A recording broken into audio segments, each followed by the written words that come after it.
Eurico Rosa Silva, one of the top jockeys this country has ever seen, joins us to talk about his incredible journey. Joe Tilley Sports, coming up.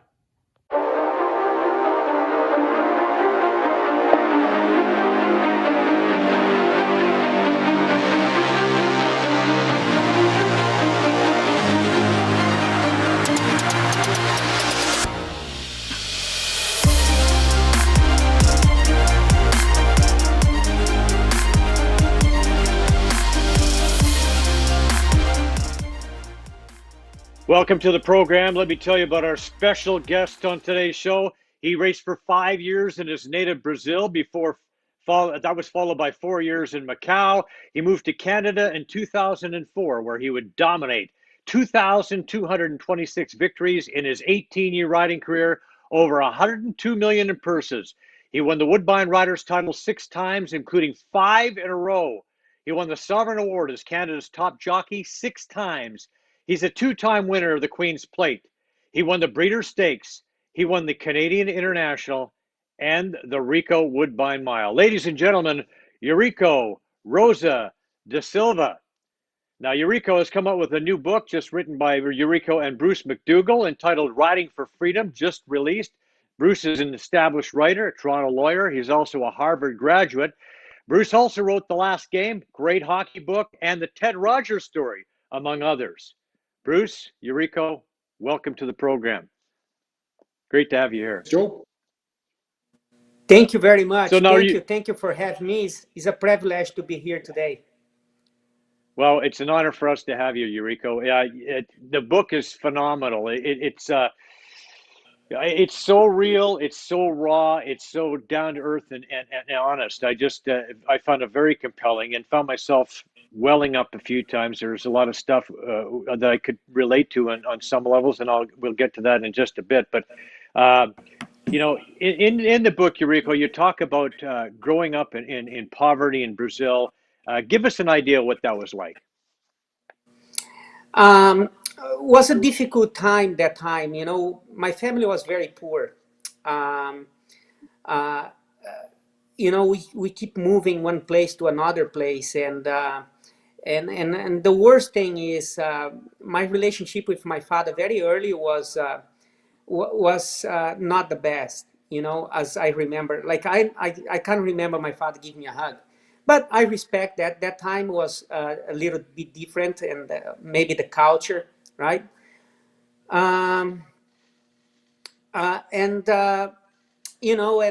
Grew up seeing what he used to do was very tough, was very hurtful. And then plus I have the religion, religion very early in life. I didn't feel good about the being going to the church, and I never did. I don't know why. And I need to fought very hard when I was 8 years old to get out from the religion, but also left a lot of, you leave the religion, but the religion doesn't leave you. Same with my father. When I was 12 years old, I walked away from the house, from my grandmother's house, but I used to see him all the time. And I said, you know what, I have to walk away from this life. And I've been very lucky because, I very young in my life, I have one thing that was on my side, was horses.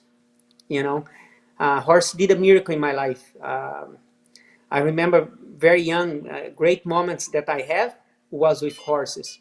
And horse, when they look at you, they look with a lot of compassion. They send you love, compassion. I think every animal is like that in some ways. But I have more connection with horses, and they bring the best of me, and I need that time. That time I need their help, and I'm very grateful for the horses. Bruce, so what compelled you to want to write this book about Eurico? Good. I was a little bit reluctant actually when I first heard about Eurico's plan. Partly because I was afraid this would be a sports book exclusively. But we organized our first Zoom call through a mutual friend. And as soon as I started to talk to Eurico and heard what he wanted to do, and looked into his eyes, I knew that I could work with this guy. Yeah, there's something there, isn't there? There's something very deep in Eurico's eyes, right? Well, he's just such an honest guy, and I knew that anything he told me would be the truth. So when we talked a little further, we saw that we shared some similarities in our backgrounds and some of the obstacles that we'd overcome. And I knew from my own experience, which is nothing nearly as intense as Eurico, that I knew how much effort, I guess, and determination and perseverance and courage it takes to get through this stuff. And and then we just started to talk, and Eurico started to tell me his story. And each time we talked, we'd spend a couple of hours together, and I'd be taking notes. And at the end of it, I'd say, "God, this is amazing, Eurico," and he'd say, "Yeah, well, wait till you hear the next one."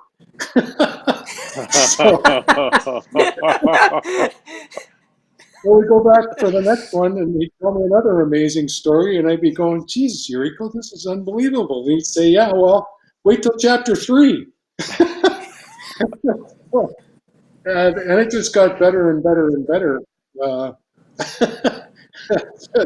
but it's an incredible story, and I didn't have much trouble writing it because Eurico told it all to me in pretty straightforward language.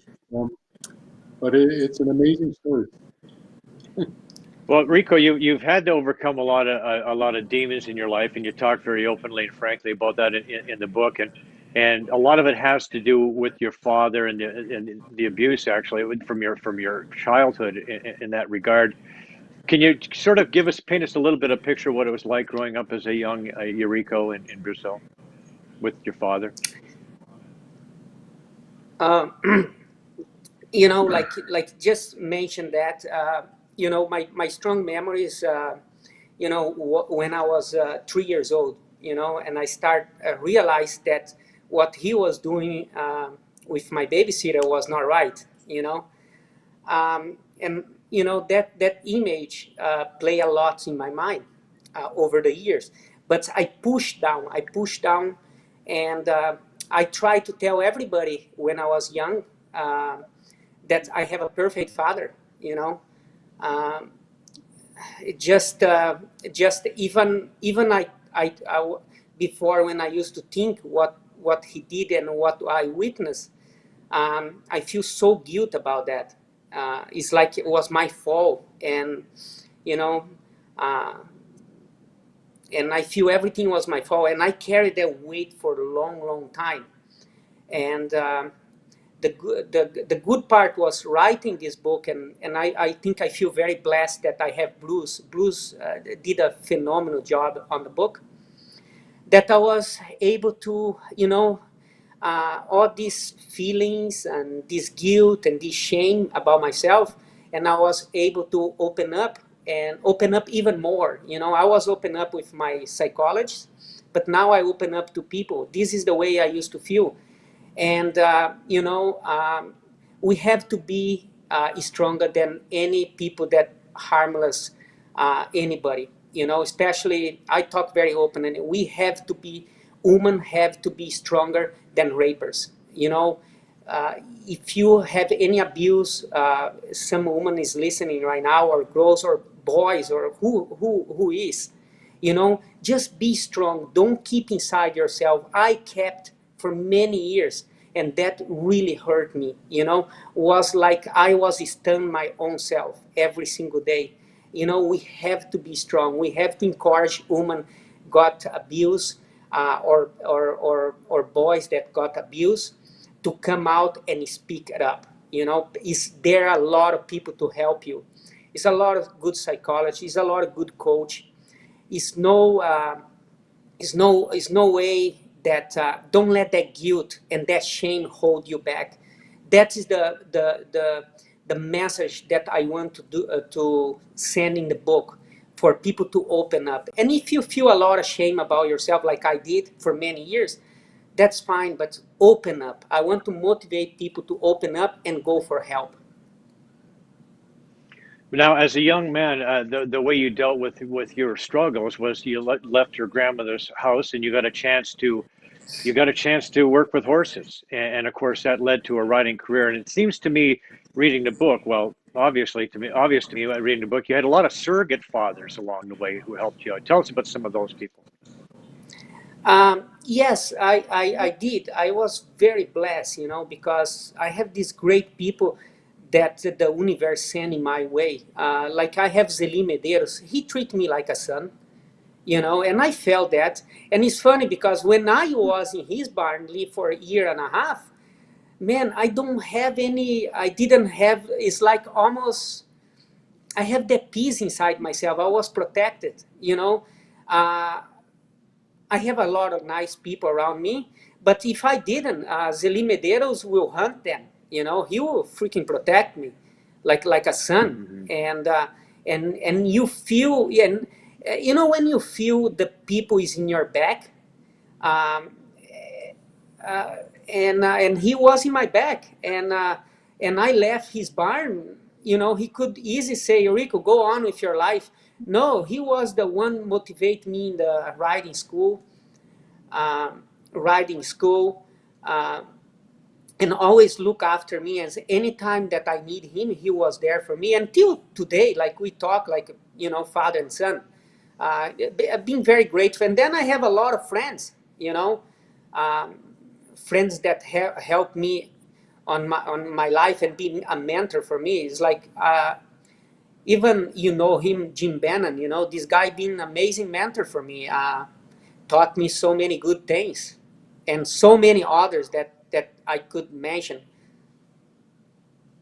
So your journey, tell us about a little bit your journey from Brazil and into getting into riding, and then eventually making your way to Canada. Um, I started racing in my town, and I broke my arm. I left. I went to train with Zeli Medeiros, and then I went to São Paulo. It was a very difficult for me because I have a bad asthma. And I really need to hide that from everybody, because if I use the spray close to another kid, I'm dead.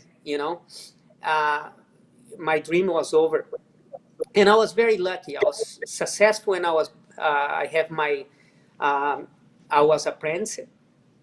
I won a lot of races, and then after that, when you become a professional, you have no way for your advantage. And I started struggling, and didn't talk too long, and I started riding a horse. It was a very good horse, Franz Post.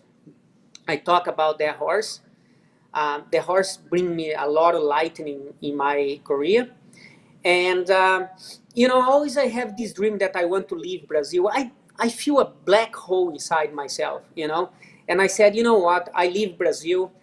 This feeling is going away. I thought the same way when I left home when I was 12 years old. When I went to Zeli Medeiro, like the hole was way smaller, and and I was really feeling good about myself. But then now I was on my own again, and this hole was even bigger, man. The more I get older, and I thought was because I I said, oh, because I don't have that was in my mind. Look how crazy it is.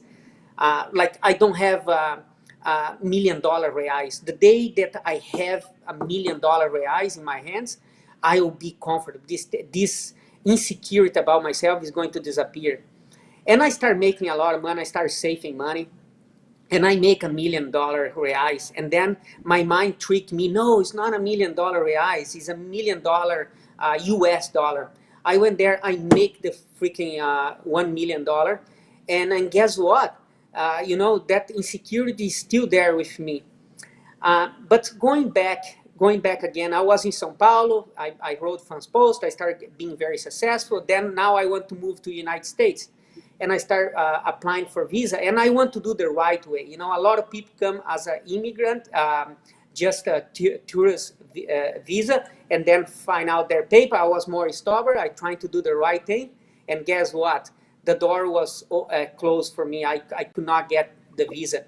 And this opportunity came to ride in Macau. Guess what? Macau is, casino, gross, and everything, drugs, everything you can ever imagine. You know, there is the temptation for me, man. That really wrought me up. I make a lot of money in Macau riding, and but was not easy. But same way I need to look the positive way. I met my ex-wife, was a she's a great person, um, who helped me along the way.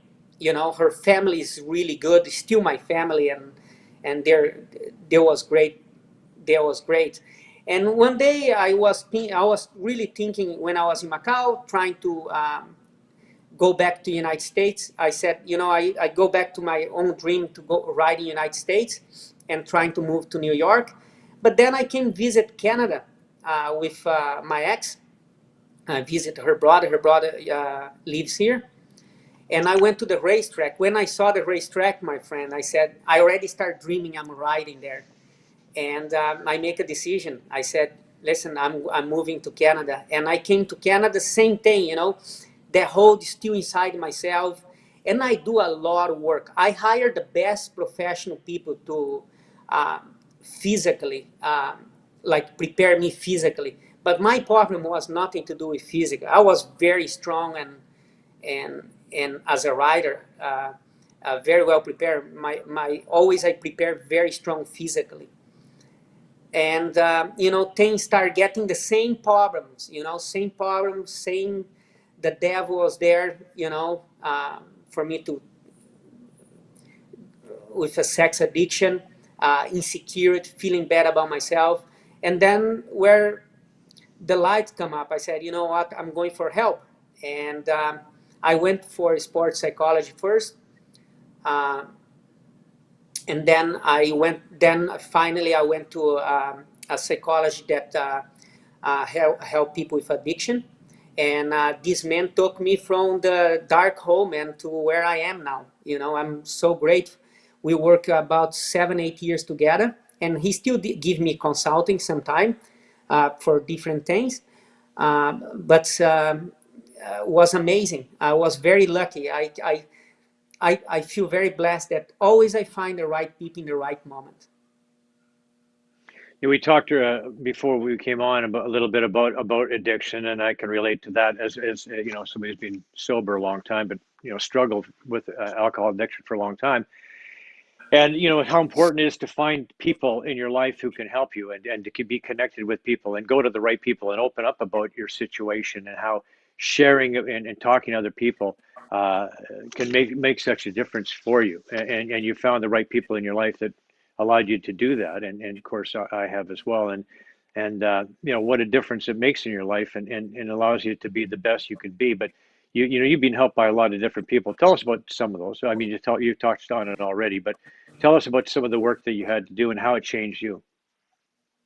Uh, I was hard to even open up with my own psychology, right? Um, you train to be strong in life, thinking that you hold all this secret, you're very strong, and But end of the day, my friend, if you want a cure for yourself, you have to open up. Um, I I only start. Uh, uh, Overcome this when I start open up, because there is a darkness. When you put the light on the darkness, my friends, all the shame and guilt disappear. And I can say this with my own experience, okay? And it's very important. Psychology is very important. And then, I divorced, and I met Orla. My wife is such a big supporter, and I'm very open with my wife. If we start having a little bit of tension on the relationship, and I am honest to her. I said, listen, I'm the guy that I need you. I need your support all the time. I can't go sleeping in the same bed with tension, because I know my own mind that is going to try to sabotage me to go with growth. And it's not because I feel like anyone is more beautiful than you. It's just the sabotage. And if I have a little bit feeling, a little spark on my mind, and the first person I run to my wife and I tell her, and guess what? She she's there all the time, and you have these kind of people behind you that make a lot of difference. And I have great friends, I have great friends, and and you have that support, and you feel strong every day. And today I feel very strong about, and if I have any feelings inside myself, and I will open up, because that is the way for you to keep going forward and forward. Yeah, the shame and guilt and be involved with our addiction makes it difficult to open up. But once we start to open open those gates up and become real and share who we really are, to me it's all about healing, at a deep level, and becoming the kind of person that we were meant to be. And Bruce, I was going to get you to weigh in on this a little bit.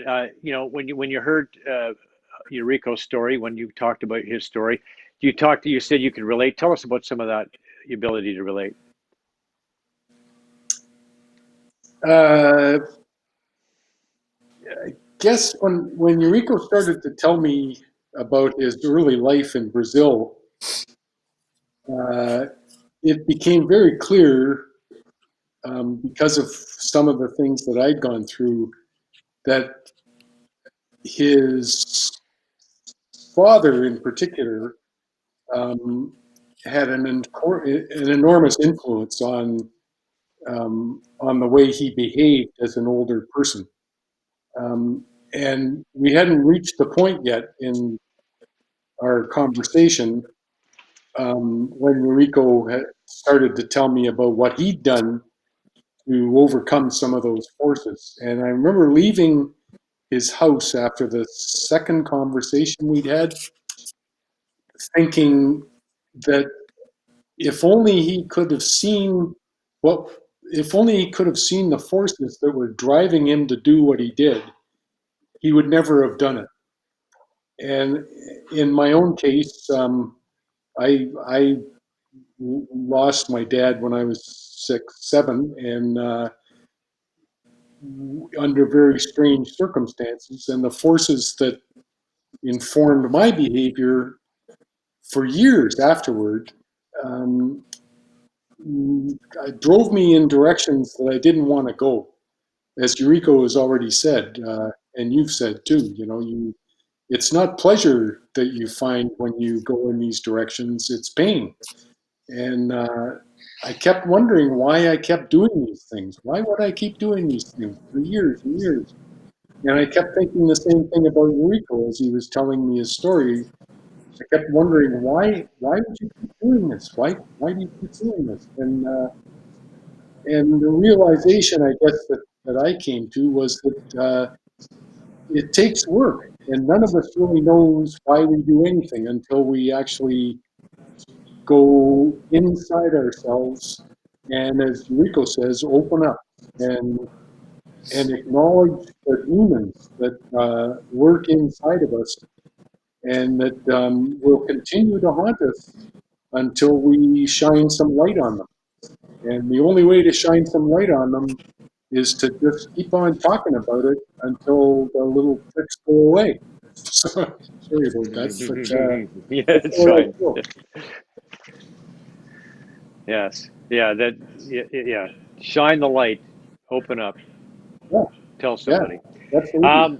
So you were able to, Rico, channel your focus, your energy, channel your energy into racing. You had a special relationship with horses. You were tremendously successful, and when you came to Canada and there has been a change. It started slowly, for your career in Canada, but things got better and better. And then I think the breakthrough in terms of your racing career, I think, probably took place in 2009, if I'm not mistaken, with a horse named Eye of the Leopard in the 2009 Queen's Plate. That seemed to me like definitely a key turning point, because that was the big race, the first major race you really won here in Canada. Yeah, when you here in Canada, when you talk about big race, you want to talk about the Queen's Plate, right? And you write about that, like was the big races. I won the international, I won the mile, and that came years and um, years later. But was the first major race was the Queen's Plate, and then very lucky, um, I won back to back, 2010 with Big Red Mike also. That first race, though, 2009. Okay, you're with Eye of the Leopard. Uh, it's the 150th edition of the Queen's Plate, and you got a bit of a long shot there, and you're sitting behind a pair of Hall of Fame jockeys in Mike Smith and Stuart Elliott. But you were able to get the job done. Tell us about that race, and what was it in that race when was it in that race when you knew that you had a shot? Um, I knew my horse all the way. He gave me a great feeling, but when we went to the second turn, and I knew I have a lot in the tank. I knew that my horse is going to run big. But when we turned home and he just don't accelerate, he just was one pace, and that make me really worry about, because another horse start taking off, and he just on the slow pace, and you know what? And we won in the pretty much in the last jump, you know. Uh, but yeah, he gave me a good feeling, a good chance. Like he gave me first a good feeling that we're going to get there, and but when we turn home, he gave me a bad feeling that this thing is not looking too good here. But anyway, that time you have nothing much to think. You have to keep riding, and every step the way I knew was closer and closer and closer and closer. And when we crossed the wire, I have a good feeling that I won, but was not sure, not 100%. And beating those big name jockeys is just fun for you as well, I'm sure. The guys who it's always nice when guys are shipped into Woodbine, like big name jockeys are shipped into Woodbine, and the local guy comes through. That's always a good thing, isn't it? Yeah, it's a good thing, but over the years, the last 5 years, because I go to United States all the time too, and it's almost inside myself was didn't uh, uh, like in the beginning when I was writing, oh, we want to beat American, and then after, it's nice, but was not like crazy for us, and of course, but still, when you see a local rider, you feel happy for them, right? Like I was the guy that if I was not riding and I watch a big race, I want the Woodbine jockey to win. I cheers. I don't care if I like the guy or not. Uh, I always cheers for the local rider. Is there like is there some animosity, because you said you don't, whether you like the jockey or not? Have you found yourself in situations where some of the jockeys have been tough to get along with, or you've had some conflict? Yes, I have in the beginning when I came to Canada, I have a conflict with a lot of people. But then after I started doing the mental work and I realized, what, somebody's really bother you, it's nothing to do with them, it's to do with you. And the more work I did on myself, the more these people start disappearing. And I can say the last 4 or 5 years, I got along pretty good with the jockeys. But that because I was busy in doing my stuff, I didn't have much much time inside the jocks room to. I talked to them, but I was really busy because I was doing meditation, visualization, writing down my thoughts, uh, and and trying to deal with them the best I could.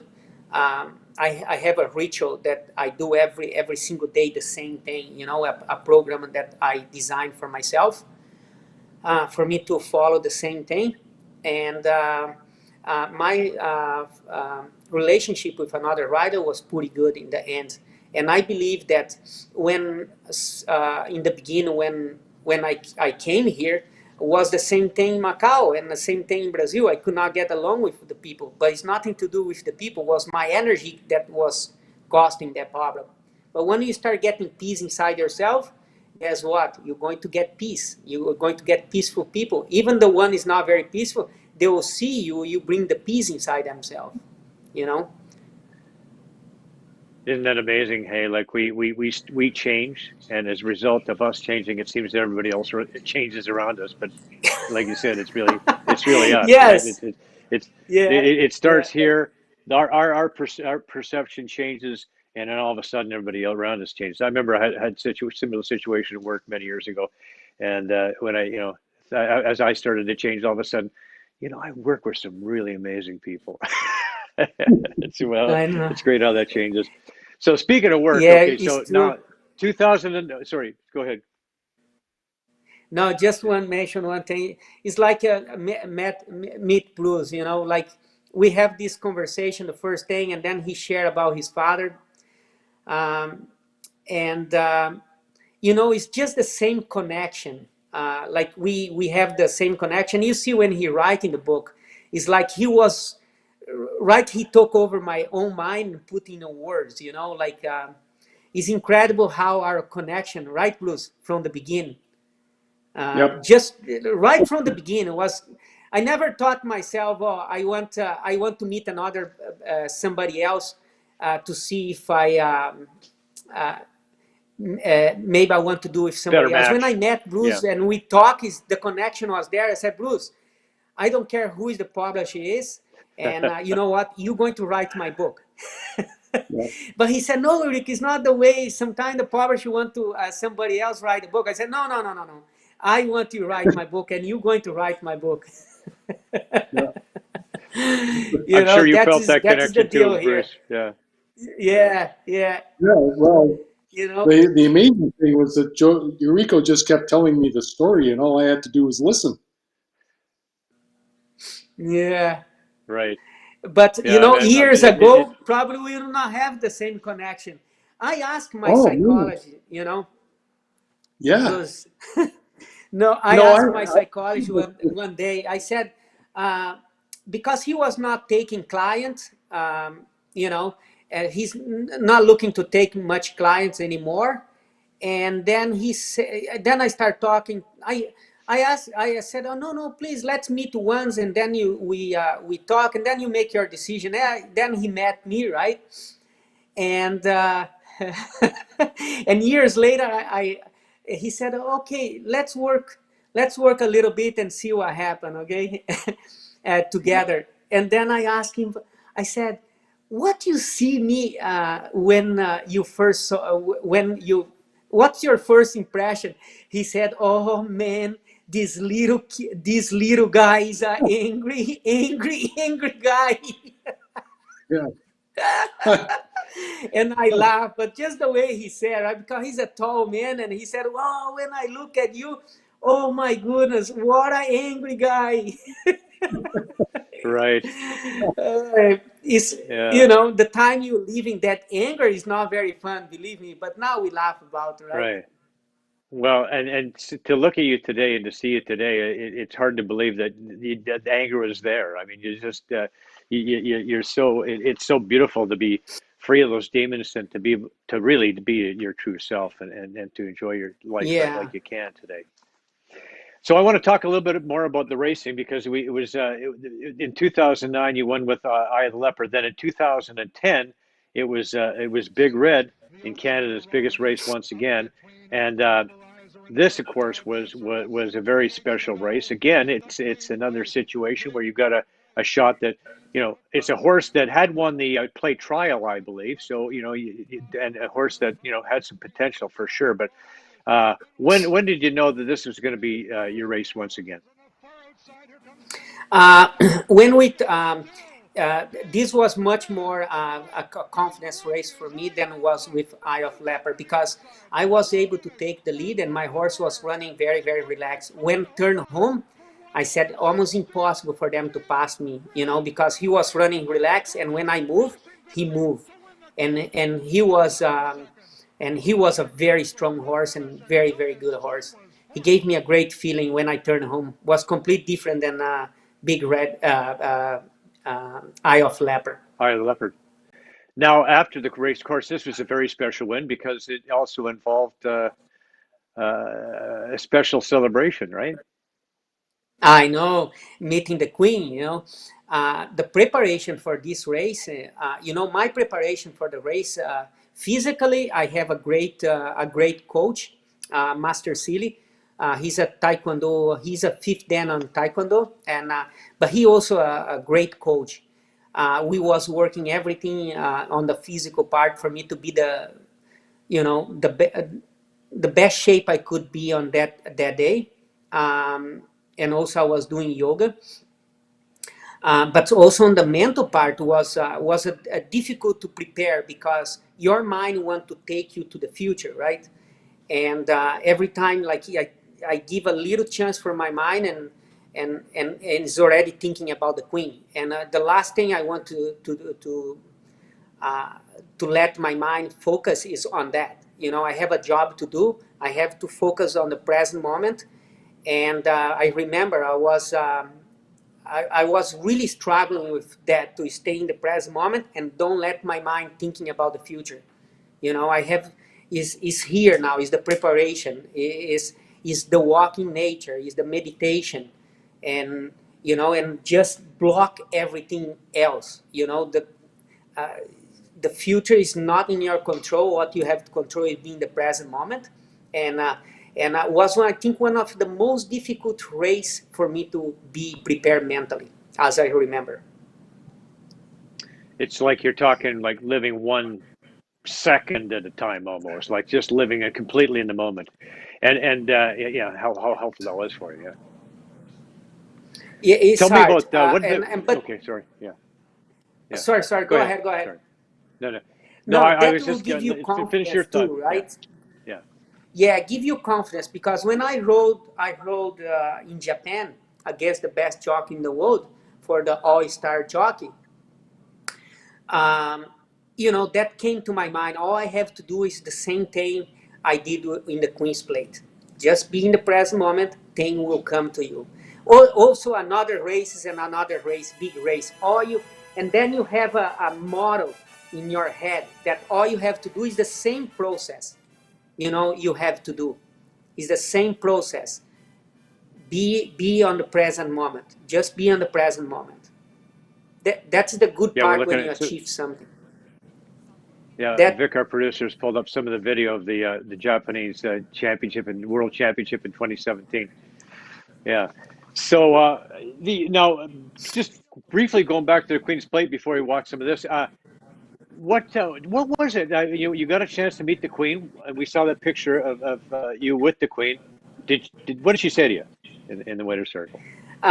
we first was, I tell you something funny. First, the protocol is only give your hands to the queen if she shake the hands, right?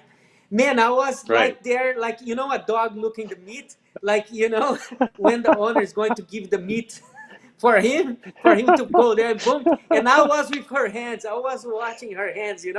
Oh, when she put the hands up to hold my hand, shake hands with me, and it's like I didn't know if I shake her hands or I jump. Yeah, she's shaking my hands.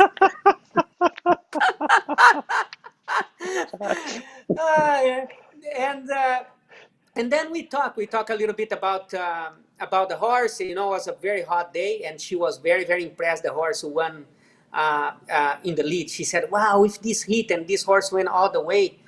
And I said, yeah, this is his style. That's the way he liked to run. But the good news is that he was running very relaxed. And you know what? She knows. She said, you know what? I saw his body language. I saw that he was relaxed and he'll be tough. Like, she really engaged in the conversation about horses. She loved horses.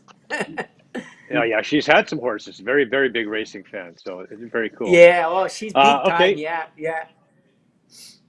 We saw a little bit about the big race with the World All Star Jockey Challenge, facing some of the world's best. But before that, there were I want some you had some more big races. It was 2017, And Buller's Alley, a 42-1 shot in the Canadian International. This is one of the biggest turf events in North America. One of the biggest races in the country. And did you have any idea heading into that race that Buller's Alley had that talent to win a race like that? No, I have no clue. I saw him the day before. Man, this horse was looking so good. Like I saw him in the barn. I went to see him. He looked amazing. And give me, when you're riding a long shot, you trying to. I tell you some secret about jockeys, right? This is about secret that I didn't mention this to you, but to not to you, but to many people. But the secret is that when you ride a long shot, what you're trying to do is trying to pick something you feel very positive. And I went there um, in the barn, and he was looking so shine and beautiful. He relaxed. He was happy. And I said, you know what? We have a shot. And the secret is sometimes we even look in the roof of the horse, like a horse with the roof, very small little roof, and running on the turf is not so good. But we ride a long shot and we see the foot is a big foot like that. And then you're trying thinking positive. You know what? The horse have a big foot. Maybe he will handle the track better than another horses this day. You try to pick something positive about the horse, or that his feet he's looking better than another horses, or he have a long stride, and you're going to get along with him. He's going to run relaxed for you. Something that you're trying to get positive, and the positive about the horse that he was looking amazing, and the day he ran. And the track was soft, the track very windy, and he was running on that turf like the turf was a hard ground, and he ran brilliant, and he run brilliant, and he ended up winning for like by many lengths. Well, you can see him pulling ahead in the stretch here. It's just ridiculously strong finish. Yeah, and I have to keep alerting him because I'll be honest with you, I could not hear anything. Like a normal race, you can hear another jocks. I could not hear anything because it was so windy. It was very windy day that day. Well, that was very impressive. But so now it just seems to be like here's you're winding down your career, but your career is getting, I mean, better and better and better. So after Buller's Alley in 2017 and 2018, another spectacular year, 237 wins at Woodbine. That shattered the old record of 221 by 16. And then the final year at Woodbine, your swan song season, after you announced your retirement, you rode a horse named El Tormenta in the $1 million Ricoh Woodbine Mile. It's another 44-1 shot. You're loving these 40 to 1s, 40 something to 1 They shots. don't know the odds, And man. You need to believe on them. so tell us about El Tormenta. And again, is this a horse that you had some kind of notion, that an inkling that this was going to happen? He was a horse also, same again. He didn't show much on his racing records, but he always get in trouble in the race. Once in the beginning he was running off, and then he started getting in trouble. And always I see some talent on that horse. And I was very happy when my agent told me, "You're going to ride El Tormenta." I said, "This horse have a shot because this horse, he having not having such too many good trips, and all I have to do is trying to give him a great trip. I think he's going to run really good." And again, he was traveling relaxed behind, and he ran brilliant. Yes, another 40. What a way to ride off into the sunset too, with on $1 million Yeah, race in the Ricoh that was Woodbine my last shot. Mile. Right. So now, Yeah. so during those last 4 years of your career, you had a win percentage of 27%. 61% of the horses you rode finished in the top three.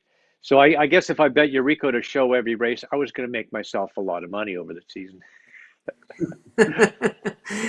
Yeah, it's I was very blessed to ride a lot of good horses. in the last 4 years, and I have a very deep connection with the horses. Was very hard for me to walk away from all this success, you know, but helping people for me means a lot. I've been working with some people already, and and some days I feel like I win a Queen's Plate, you know, because when they can see the light in their life, uh, and that is like winning a Queen's Plate.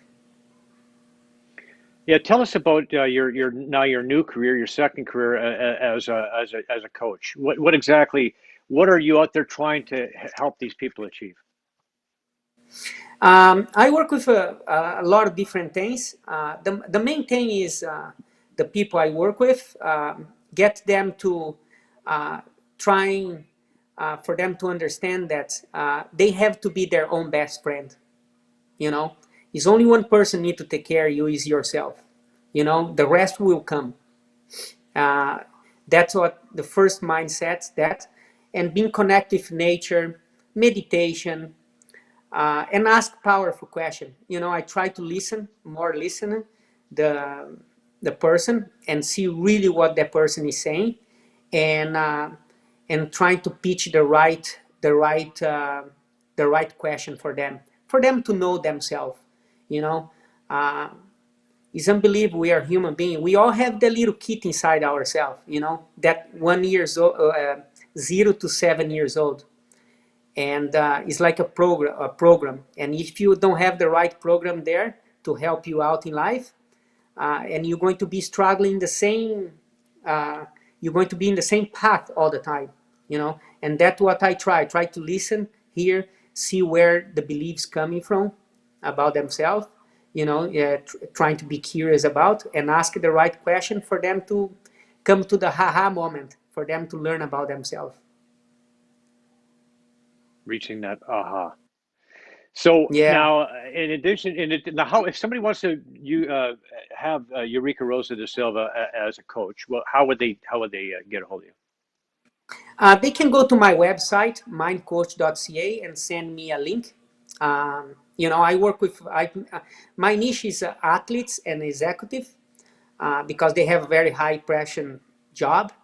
And I use the same, um, uh, I have a formula program that I did for myself for many years, and I pass to them. But of course, every single person is different, right? Every single individual is different.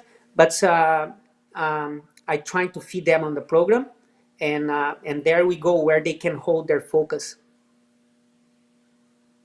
Now, another thing I want to touch on before we wrap up is I know you've always had a real special relationship with the horses you've rode. Your connection to horses is amazing, and I know that you're a big supporter of the long run program as well. And tell us about that connection, long term Um, program, and subsequently Hope as well, and the horse programs. Thanks for mentioning that. You know, another day I went to the long run, and I'll never stop support long run. You know, I think horse deserve after they retired, like people, they deserve a good life. You know, and long run does a great job because they bring the horse, and after they finish race, and you bring them, some horse take 2 months, 3 months, maybe 4 months to settle their mind. Once they settle, they turn to a pet. You know. They could be a riding horse. They still can do something else, but not racing, but they still can do something else. And the ones can't do anything else because they have breaking bones. Um, that is then they will keep the horse there. But most of the horse, they set the horse, and then they donate them to another farm. It's not only they donate them, after that they go visit the horse if everything is okay with the horse. They check on them. They do a great job. Like Vicky Papas, she's amazing hard person, and she all the time there. They do amazing job. The farm is beautiful. It's a beautiful farm. You know, I recommend, after this lockdown, like people want to see beautiful horses, beautiful farm, great energy. I really recommend you go visit Long Run. There was a, those animals are just so beautiful, but you do really seem to, I don't know, it seemed to me that you had a connection with those horses that a lot of other people, a lot of other riders haven't had. What kind of, like, and you developed this early, and you could see it early in your career, early in your life, and what was that spark? Where did you see that spark? Uh, it's a question that come to my mind. I think it's compassion. Animal, they don't judge you. And I was very small little kids. I've been judged about my very early in life. By my father, right? My mom worked like a horse. Like my mom, oh, her life was. She has no time to judge her because she worked like a horse. The poor thing. uh, but my father always around there judging. And then I went to school. I've been judged because always I was the small kid in every school I went. That's how small I was. And I don't complain, because I did, I'm a jockey. uh, it's always been judged, and being judged in my own self. I learned very well to do that long time ago, to judge my own self. You're ugly guy, you're no good, you're this, you're that, because you learn, you program that. But horse, when I was with horse, was different. Horse, I think we just saw that video. That lady was a bay horse. She was touching the horse head, and the horse just showing the compassion and love to her back, mirroring that to her, right? And this was horse mirrored to me, mirroring love, mirror compassion. When I used to live in the barn, Zeli Medeiros barn, and every night I was happy. I was hugging the horse, and the hug was, he was like, they rest their head on my back, and man, it was so much love. And I think that what is the compassion, the love, no judgment. Well, and that's what I really see from you today, Eurico, is love and no judgment. And you're a person who I'm honored to be friends with, and to know you, Bruce and Eurico. I want to say thank you so much for joining us today. Now, Eurico, you had this one famous saying that we used to hear every time you won a race, and when you hop off your horse, and of course that was. Good luck to everyone. All right. And good luck to you, my friend. Thank you for being on Joe Tilley Sports. Thank you for having me here. We got a four. We're honored. We're pleased. Thank you so much, and thank you, Bruce. By the way, as a guest on Joe Tilley Sports, we have a foursome from Club Link for you. And remember that we're all in this together. Happy New Year, guys. Happy New Year. Promotional consideration provided by ClubLink. ClubLink. One membership, more golf.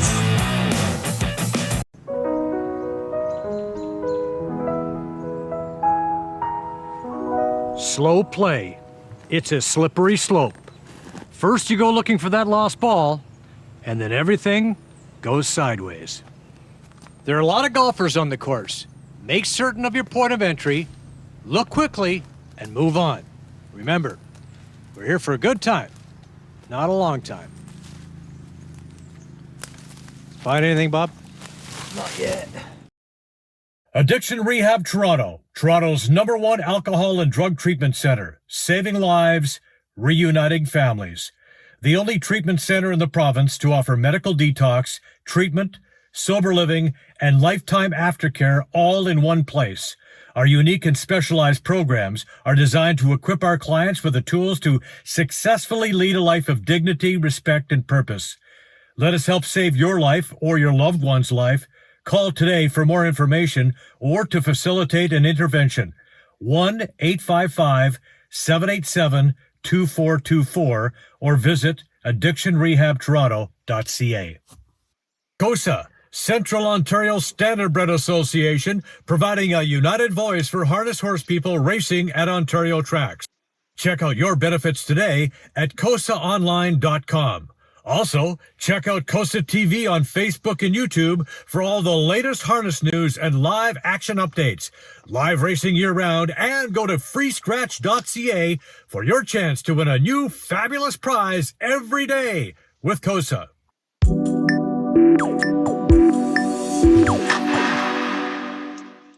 And some final sports notes. Team Canada had to settle for silver at the World Junior Hockey Championships. As we all know, Spencer Knight with a phenomenal 34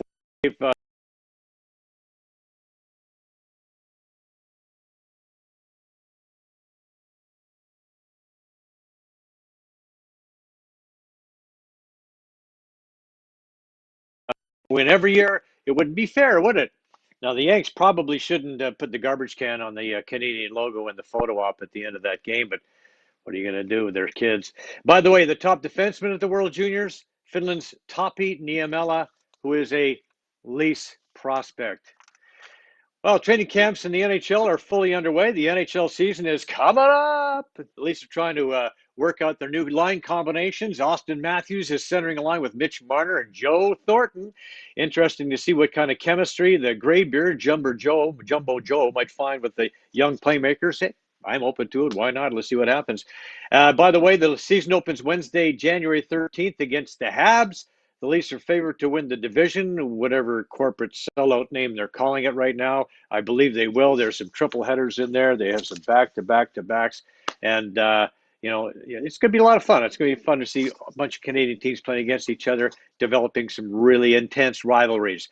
Well, the Raptors have stumbled badly out of the gate. Many of us suspected they might not challenge for the title, but hey, surely they've been better. They got to be better than they've shown so far with the 1-6 lead. Blown leads every game. Freddie Van Vliet has been fine. Kyle Lowry okay, but what's up with Pascal Siakam? Spicy P has been more like a spicy D for his efforts so far. OG Anunoby, more like OMG. Let's start earning that $18 million a season. Aaron Baines, put some shrimp on the bobby. And guys, get your act together and learn how to hold a bloody lead. Buffalo Bills wrapped up an awesome regular season, crushing the rival Dolphins, knocking the fish out of the playoffs, sewing up the number 2 seed in the AFC. The Bills will beat everybody, folks, but the Chiefs this year. The Browns made it to the dance for the first time in 18 years. Get another crack at the Steelers. They could pull it off. The Steelers have dropped 4 of their last 5. Washington won the turtle race. The NFC East, they get to host Tom Brady and the Buccaneers. Brady should pick them apart in the wild card game. The Bills host the Colts, take Buffalo handily. Seattle is home to the Rams. I like the Seahawks. Baltimore's at Tennessee. Tennessee wins big. Chicago will get blasted in New Orleans. I still like a Chiefs-Saints Super Bowl, with the Chiefs making it back-to-back title. A reminder to subscribe to Joe Tilley Sports on YouTube. You don't want to miss the latest news. We close with a look at the folks who make this show possible. Now, these are all friends. They're trusted business associates and all-around great folks. I highly recommend all of them. Once again, we want to thank Eurico and Bruce. The book is called Riding for Freedom. Get it today. And thank you for watching. We'll see you next week. The Joe Tilley Show is available on the Barn Burner Network on Zingo TV. Download both the Barn Burner and Zingo TV apps from their respective iOS and Android app stores. Both apps are free. Chromecast, Amazon Fire, Fire TV sticks, Roku, and Roku sticks. Get Aldo at RE/MAX Crossroads. Do you want to buy or sell a home? Could 31 years of real estate experience help you? Why not speak to an amazing team that loves to overpromise and overdeliver? Call 416-GET-ALDO or visit www.getaldo.com to find out what next-level real estate looks like. RS Demolition and Excavation has extensive experience with complete teardowns and interior strip-outs. Looking to build a custom home? RS Excavating Services has the experience you need to build in established neighborhoods. For the highest level of quality and cost-efficient results, we provide innovative demolition solutions completed on time and on budget while ensuring our number one priority, safety. Call 647-852-3006 for an estimate or visit rsdemolition.ca. Brian Gribben Insurance Planning. helping you solidify your financial future. At BGIP, what we do that's unique in the marketplace is we show people how to spend and enjoy their money in their early years of retirement without the fear of running out. Also, we're able to do this without you having to change financial advisors. Please look us up at bgip.ca today, and let's book a 30-minute phone call to see how we can bring value to you and your family in your planning. Call Brian today for all your retirement needs. We did. 905-686-5678. The Painting Pros. Want to freshen up a single room, change the appearance of your entire home, update the look of an older property, or completely transform your building? Go with the pros. Our fully insured team is skilled in surface preparation, selection of the proper finishes, as well as the application of the selected paint coatings. The perfect finish for your home or business. Call the Painting Pros, 289-830-2331, or visit thepaintingpros.ca.